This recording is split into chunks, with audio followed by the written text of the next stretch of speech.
మంది సీమాంధ్ర ప్రాంత ప్రజల ఆత్మగౌరవాన్ని దెబ్బతీస్తుంటే కేసీఆర్, నీకు వైఎస్ జగన్మోహన్ రెడ్డికి గొంతు రాలా, ధైర్యం రాలా, పౌరుషం రాలా? సీమాంధ్రలో పుట్టలేదా నువ్వు?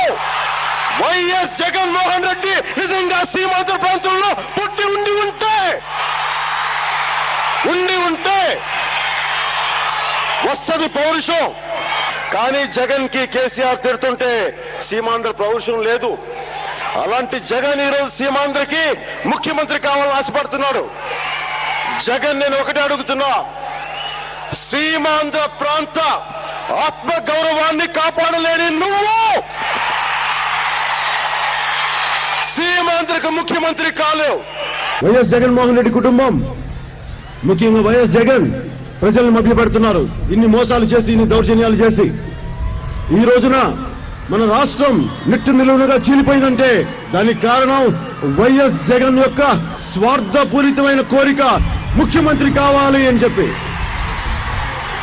ఇలాంటి స్వార్థ పనుల్ని ఈ సీమాంధ్రకి కానీ ముఖ్యమంత్రిని చేస్తే గుడులను మింగే అలవాటు ఉన్న వాళ్ళకి ధ్వజస్తంభం మింగటం ఒక ఎంత తేలిక, అదొక లెక్క.